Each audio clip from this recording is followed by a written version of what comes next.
Ya, saya kira ini bukan kebijakan yang harus serba cepat, tetapi harus terukur dan prudent ya.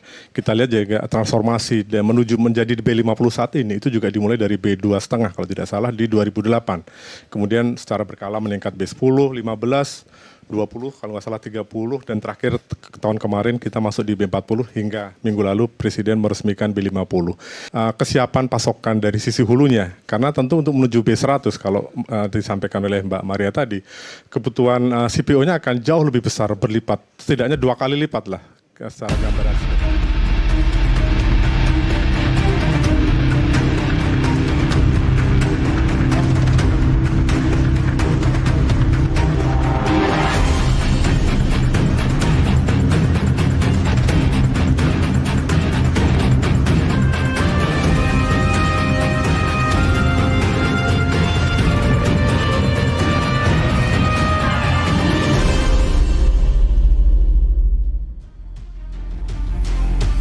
Program B50 terus diperkuat demi mandiri energi yang berdaulat. Namun sukses ini bukan hanya di hilir. Bukan hanya pabrik yang harus berpikir. Ada fondasi yang tak boleh labil. Hulu sawit harus tetap stabil. Lalu apakah hulu kita siap bertahan? Kita bahas dalam Merah Putih Paradoks malam ini. Saya Maria Anega.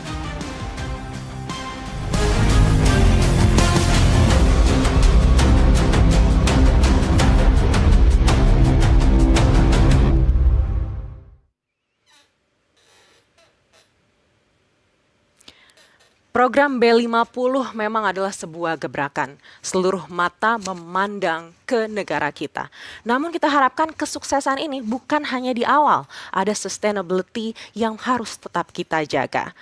Untuk membahasnya, kita sudah bersama dengan stakeholder sawit yang hadir ke studio Merah Putih hari ini. Ada Bapak Aditya Laksmana dari Tenaga Ahli Bakom RI. Pak Aditya, apa kabar?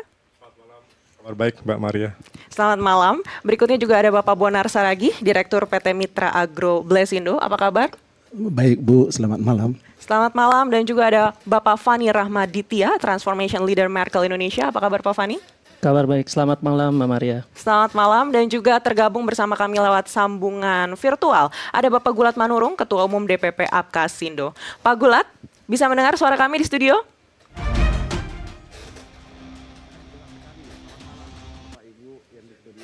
Mohon maaf, hanya bisa melalui Zoom.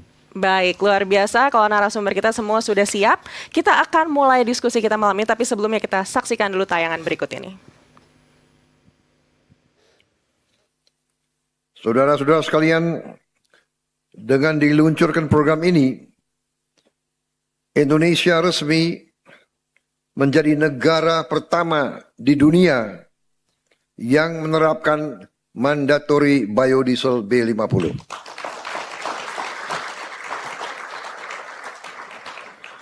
Ini bukan sekedar pencapaian teknologi.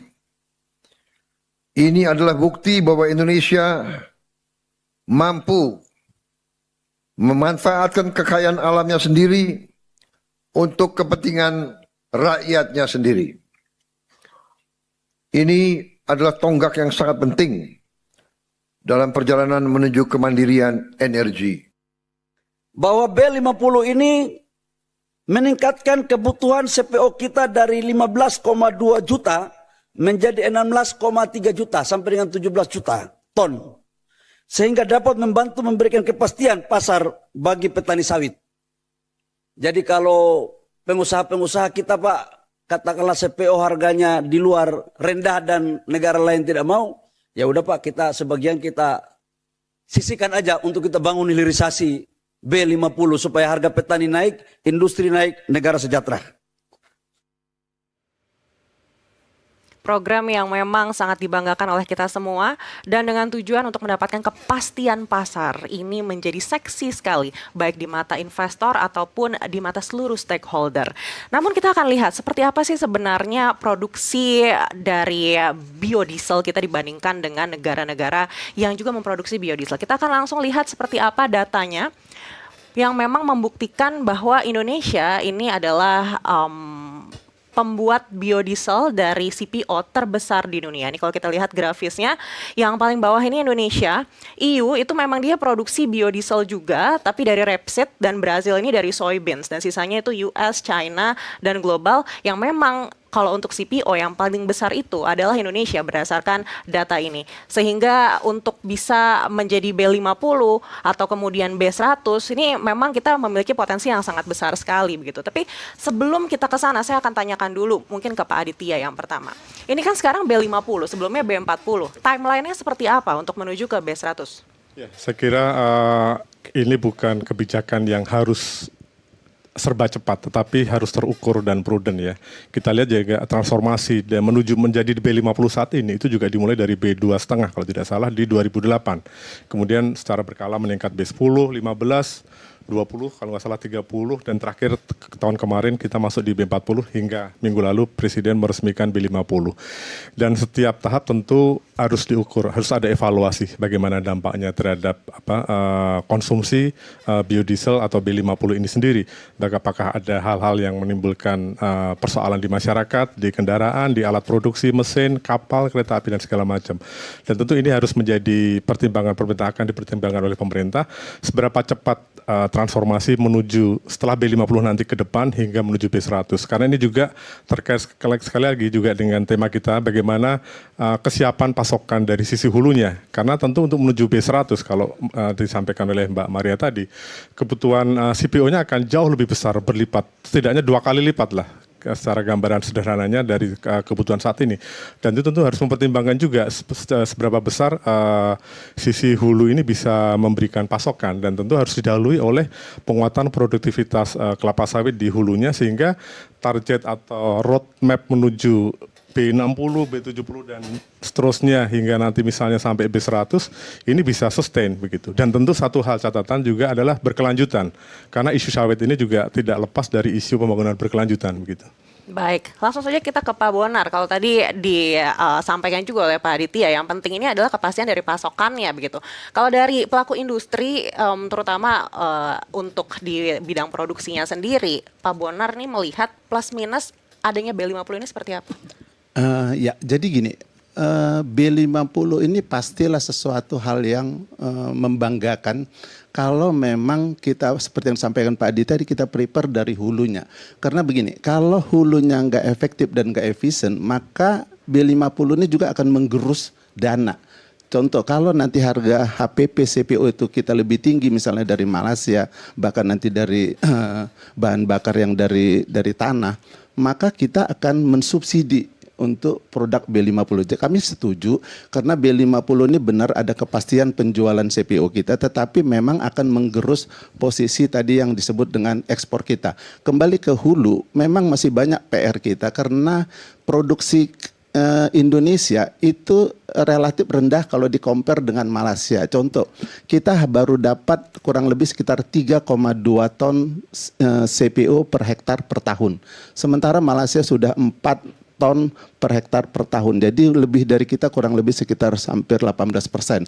Ini PR kita karena kita masih banyak hal-hal yang perlu kita benahin. Kita ada 3 grup ini Bu. Kalau kita bicara Bu Maria tentang hulunya sawit. Pertama ada yang dimiliki oleh pemerintah atau BUMN. Sekarang kalau dulu hanya PTP, sekarang udah ada 2, ada Agrinas yang punya perkebunan terbesar di dunia. Hasil dari kemarin disita semua yang dari hutan. Itu mereka kurang lebih 10%. Sementara korporasi besar itu kurang lebih 50%. Sementara masyarakat punya masyarakat yang 40% atau kurang lebih 7 juta hektar dari kurang lebih 17 juta sawit Indonesia. Ini yang perlu perhatian, dibantu oleh pemerintah atau apapun itu nanti supaya mereka meningkatkan produksinya karena mereka yieldnya sangat rendah. Kalau rata-rata nasional 3,2, masyarakat tuh paling rata-ratanya cuma 2, korporasi kita mungkin udah sekitar 4,5. Sehingga average kita jatuhnya di 3,2. Jadi itu yang mungkin nanti perlu kita cari benang merahnya bagaimana supaya pemerintah, stakeholder supaya bisa lebih aware untuk membantu 40% masyarakat ini. Demikian Bu. Baik, 40% ini adalah sawit rakyat. Kita akan langsung tanyakan kepada Pak Gulat Manurung. Pak Gulat Manurung, kalau dari perspektif petani sawit sendiri, seperti apa melihat program B50 ini? Ya, terima kasih. Jadi benar nih katakan para bapak narasumber yang di studio. Sebenarnya permasalahan sawit Indonesia itu ada di petani. Dan itu sudah kita sampaikan itu sekitar 8 tahun lalu, yaitu namanya fluisasi. Kita hilirnya sudah kencangnya luar biasa, tetapi kita tidak memperhitungkan risiko daripada jika itu tidak segera diperbaiki. Faktanya replanting yang di BPDP itu kan bisa saya bilang gagal total gitu loh. Tidak pernah capaiannya itu di atas 50%, 32, 33. Karena apa? Karena persyaratannya dibuat itu ibaratnya memanjat langit gitu loh.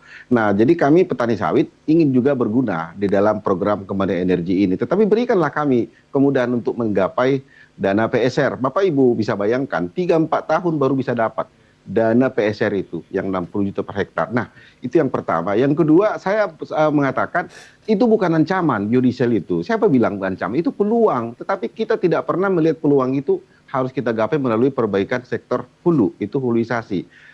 Kalau disebut oleh Pak Bonar tadi, kalau saya nggak salah, itu 1,7 tidak Pak. Rata-rata 1,5 Pak. Kami CPO per ton per hektar dengan rendemen rata-rata 18 sampai 20 dan produktivitasnya antara 800 sampai 1 ton. Jadi kalau dihitung daripada produktivitas kita, kalau di replanting dari target 2,7 juta hektar, kita tidak usah tercapai 100%. Tercapai saja 60%, kita 3 tahun ke depan dari hari ini, kita sudah memiliki produksi CPO 127 juta ton. Yang sekarang cuma 56, 57. Jadi bisa 2 kali lipat. Jadi saya melihat ini bukan permasalahan yang sangat penting atau bahaya, tetapi niat daripada regulasi memperbaiki. Coba lihat Kementerian Pertanian pada 2 tahun terakhir tidak begitu fokus mengurusi replanting karena fokus kepada pangan, dalam hal ini padi, beras. Nggak ada yang salah, tetapi jangan sawit telah menjadi lokomotif ekonomi, petani sawit tertinggal gitu loh. Nah, di zaman Bapak Presiden Prabowo kan ini saya lihat dibalik melalui program strategis nasional PSN sawit rakyat itu sudah dibentuk itu satgasnya di Kementerian Bappenas. Kebetulan saya di situ tim teknis. Jadi saya melihat niat itu sudah muncul. Tinggal bagaimana menjadikan ini adalah menjadi peluang supaya kami petani sawit juga bisa mereplanting.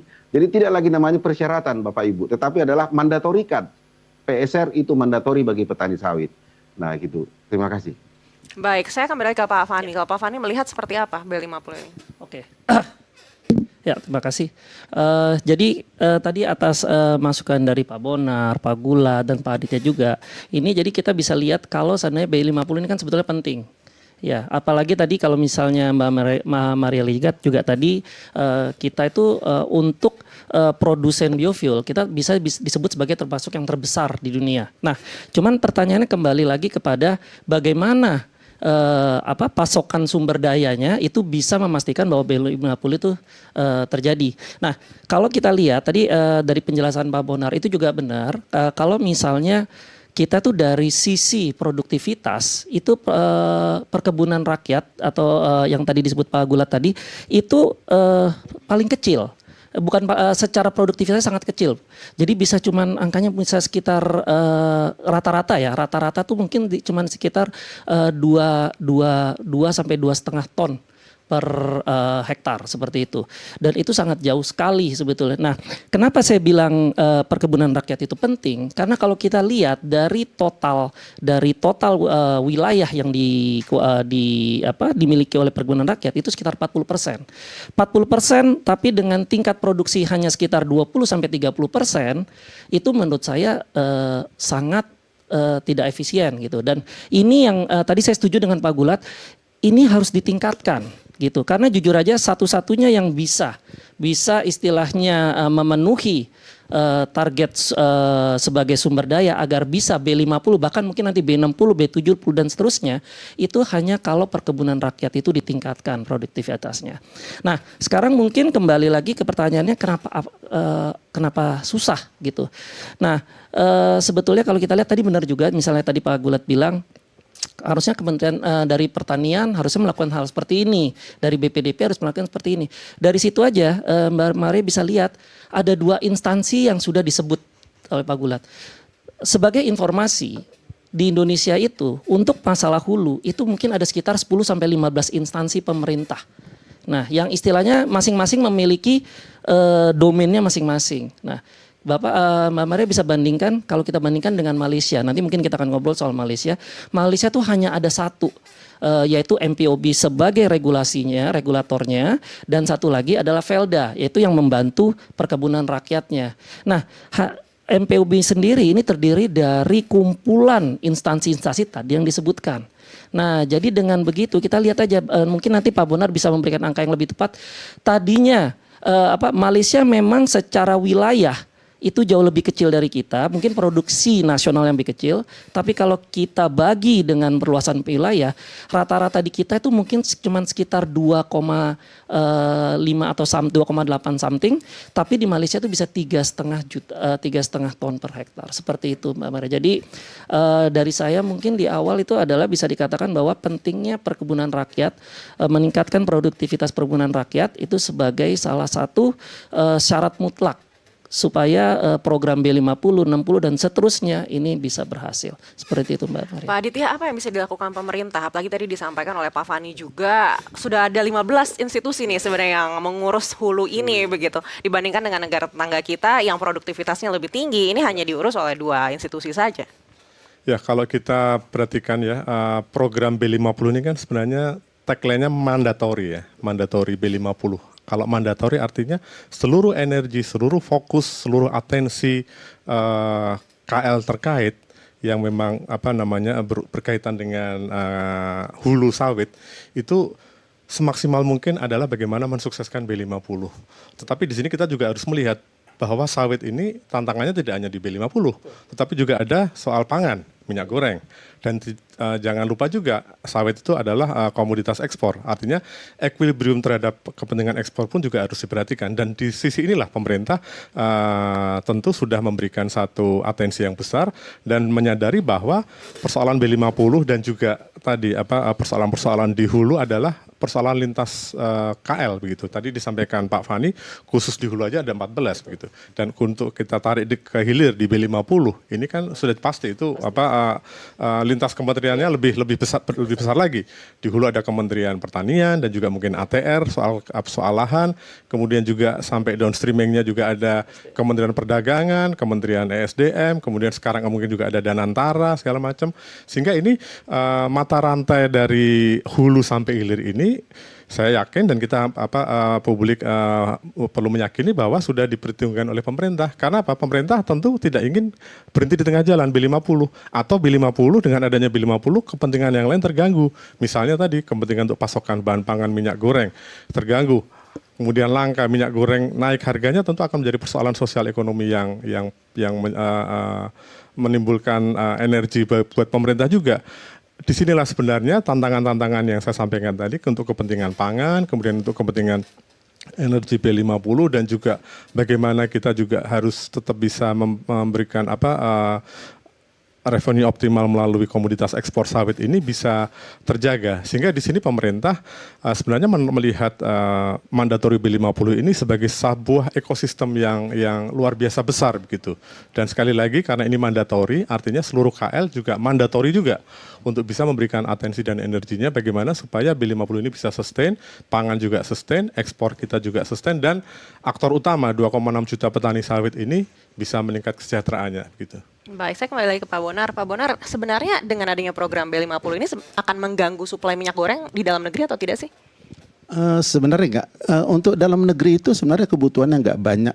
Kurang lebih sekitar 15% dari produksi kita yang kurang lebih 53 juta. Jadi kurang lebih 7 atau 8 juta ton per tahun. Yang terganggu nanti pasti porsi ekspornya. Karena kan kita udah ada DMO ya. Jadi ekspornya itu nanti yang mengecil pasti kalau produksi kita nggak naik. Jadi akan ada ekspor kalau kita tahun lalu kalau nggak salah ekspor kita itu 32 juta ton atau 60% dari produksi kita. Tapi waktu itu masih B40 kita. Jadi kalau ini nanti naik akan ada kebutuhan untuk B50 itu CPO yang akan dicampur ke diesel itu kurang lebih nanti sekitar 16 juta ton. Itu menggerus kurang lebih 33% daripada produksi nasional kita. Jadi sebenarnya ketika CPO dirubah jadi biodiesel dengan B50, maka memang benar ada pemakaian CPO yang lebih pasti karena industri hilirnya ada di kita dan kita yang pakai juga. Tapi dari segi harga seperti apa? Tapi dari segi harga gini, apakah selamanya B50 untung atau rugi? Belum tentu, karena ada saatnya CPO ini harganya di atas harga solar yang kita import. Contoh, pada beberapa tahun yang lalu harga CPO nyentuh sampai 16.500 sampai 17.000. Itu kalau mau dirubah jadi biodiesel atau dibuat B50 FAME istilahnya, itu butuh kurang lebih biaya lagi nanti total, karena nggak 1 liter CPO nggak jadi 1 liter di B50 Bu. Dia berkurang kurang lebih 90%, kurang 10% jadi 90. Plus dengan biaya olahnya merubah itu jadi FAME ataupun bahan baku yang bisa dicampur dengan nanti solar, itu butuh biaya kurang lebih Rp1.000 per liter. Jadi harganya itu nanti udah sampai 18.500 sampai 19.000 lah. Harga solar kalau kita import pada saat itu cuma 14.000 aja. Jadi itu disubsidi. Disubsidi 5.000 untuk mencapai harga sama dengan solar import, plus subsidi lagi untuk dibeli masyarakat 6.000 cuma. Ini boncos gitu. Boncos dalam arti uangnya dari mana? Itu uangnya dari BPD PKS. Dulu namanya BPD PKS, sekarang namanya jadi BPD. Jadi BPDP. Jadi Badan Pengolah Dana Perkebunan. Dulu hanya dana itu dikutip dari levy, kutipan ekspor, itu 1 tahun terakhir kalau nggak salah kemarin 25 triliun 1 tahun. Itu dananya kalau yang kami lihat, itu mayoritas, bahkan mungkin bisa lebih dari 80% dananya untuk mensubsidi yang tadi saya ceritain. Sisanya baru tadi yang dikeluhkan Pak Gulat.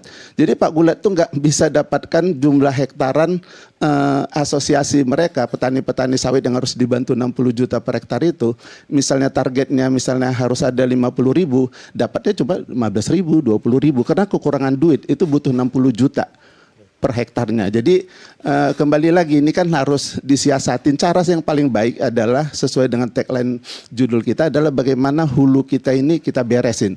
Hulu ini tadi Pak Gulat udah mengaku sendiri bahwa ngurus punya masyarakat ini yang paling ribet. Karena kalau korporasi mereka udah punya pendanaan, punya organisasi, punya teknologi dan bisa beli. Contoh tanah, mupuknya berapa kilo per pokok. Lah kalau korporasi pasti dia analisa daun, analisa tanah itu butuh biaya Bu. Tapi kalau masyarakat yang punya hektar, 2 hektar, 3 hektar bahkan sampai 100 hektar dia nggak lakukan itu karena kosnya mahal. Jadi dia nggak lakukan itu akhirnya sembarang. Mulai dari bibitnya sembarang, pemupukannya sembarang, akhirnya produksinya tadi yang sampaikan Pak Gulat sangat turun. Itulah yang membuat kita secara rata-rata jauh di bawah Malaysia. Malaysia itu semua yang tadi disampaikan oleh Pak Fani, itu ada MPOB Bu. Itu sering saya sampaikan dalam beberapa seminar. Indonesia itu follow aja Malaysia yang sesuatu yang bagus. Dalam arti membuat satu badan yang mengurus sawit aja. Jadi nggak ada 14 atau 15 Pak. Nah, 15 pintu untuk ngurusin hulunya. Itu kan ribet ya, organisasi yang segitu complicated pasti akhirnya ke cost dan waktu juga. Jadi kita minta Indonesia buatlah satu dirjen perkebunan khusus sawit karena kita tahu sawit ini sudah lebih dari 8 tahun sebagai penghasil devisa terbesar negara. Kalau dulu kita banggakan oil and gas, sekarang dia nomor 1, nomor 2 pertambangan. Tekstil kalau nggak salah nomor 3, oil and gas itu nomor 4 sekarang di tahun 2025. Jadi mungkin kita butuh ada sesuatu dari pemerintah untuk lebih memperhatikan sawit ini supaya ada satu organisasi yang mandatori yang tadi disampaikan Pak Fani, kumpulan dari pemerintah sebagai regulator, ada universitas sebagian riset sebagai penyumbang ide-ide yang bagus dan semua dibiayain oleh yang tadi badan tadi. Yang nomor 3 ada pengusaha.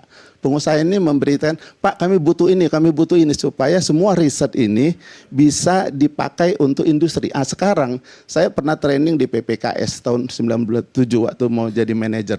Kita waktu training di sana banyak kali penelitian di PPKS memang dari limbah sawit, dari apa, tapi tidak ter-applicable secara economically, nggak bisa dibuat ke industri karena costnya tinggi. Akhirnya ini kan jadi tidak efektif gitu. Maksud saya kalau punya MPOB yang kita bukan kita bangga-banggakan malah, tapi kalau yang bagus kita ikutin aja. Mereka tuh risetnya hampir semua applicable di industri karena industrinya ada di dalam organisasi. Kira-kira itu Bu Maria. Baik Pak Fani, kita kembali lagi ke 15 institusi yang tadi Bapak sampaikan ya. Jadi menurut Bapak ini lebih baik dipersingkat saja menjadi satu institusi begitu. Tapi dari segi pengawasan seperti apa? Kalau hanya satu lembaga yang mengawasi, apakah ini nantinya justru tidak akan menjadi masalah? Oke, terima kasih. Jadi begini, di penelitian saya terkait industri sawit, ekosistem sawit ini, di situ saya menekankan kepada kenapa banyaknya sekali institusi-institusi tadi. Nah, tadi benar juga kata Pak Bonar ya, kalau kita bisa, kenapa kita nggak niru Malaysia yang notabene memang lebih bagus melakukan hal tersebut.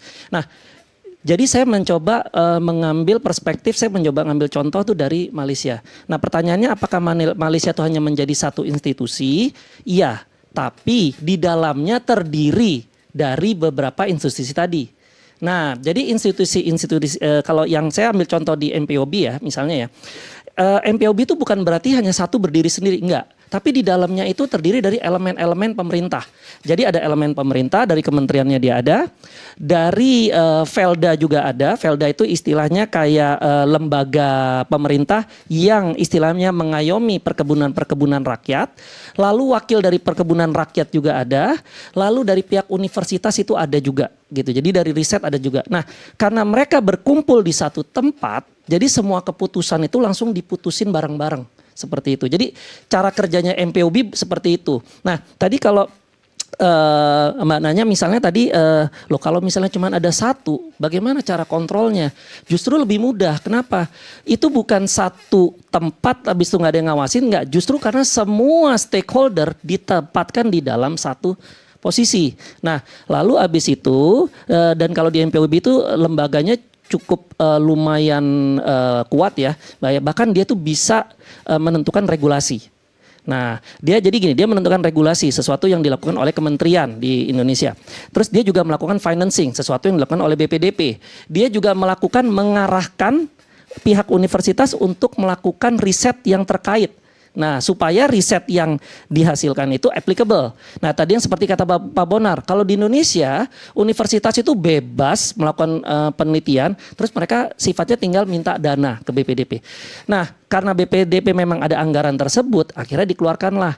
Tetapi masalahnya banyak dari penelitian-penelitian tersebut tidak applicable seperti itu. Jadi mungkin harus saya luruskan sedikit. Jadi maksud saya dijadikan ke dalam satu instansi itu ya.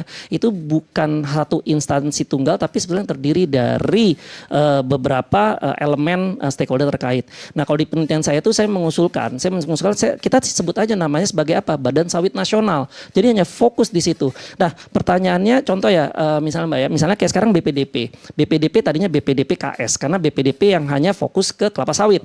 Sekarang jadi BPDP. Kenapa? Karena selain ngurusin sawit, ngurusin coklat, ngurusin kelapa dan segala macam gitu. Nah, kenapa kita tidak membuat satu badan sendiri? Pertanyaannya adalah apakah sawit sudah cukup untuk menjadi suatu bagi atau topik yang bisa ditangani oleh pemerintah secara sendiri?